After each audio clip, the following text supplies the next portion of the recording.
12 એપ્રિલના રોજ અમરેલીના જે ફોરવર્ડ સર્કલના પાછળ સ્કૂલ છે ત્યાં એક બનાવ બનેલ હતો, જેની ફરિયાદ અમે 12 તારીખે સવારે 4 વાગે લઈ લીધેલી છે. ગઈકાલથી આ જે બવાલ બનેલ હતી એના વિડીયો સોશિયલ મીડિયા અને મેઇનસ્ટ્રીમ મીડિયામાં વાયરલ થયેલ છે.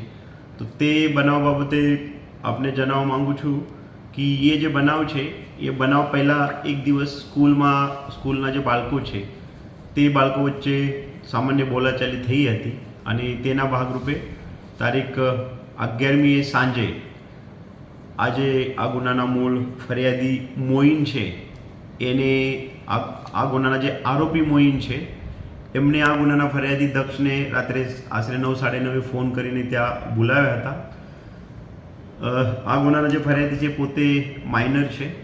એ પછી ત્યાંથી ગાડી લઈને ફોરવર્ડ સર્કલ ઉપર આવ્યા હતા અને ત્યાં અમારા ફરિયાદમાં 2 મુખ્ય આરોપીના નામ છે. એક છે જે ફરિયાદીને બોલાવનાર મોઇન અને એના સાથે જે હતા એ ગોપાલ પોપટ.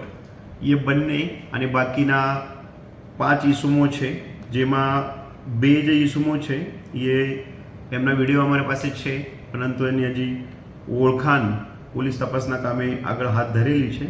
અને બીજા 3 અન્ય ઈસમો, આ રીતના 8 ઈસમોએ આ જે ફરિયાદી છે એને એક મૂઢમાડ મારેલ હતું, ગુનાહિત ધમકી આપેલ હતી અને સરકારશ્રીના જે જાહેરનામા છે એ ભંગ કરેલ હતું.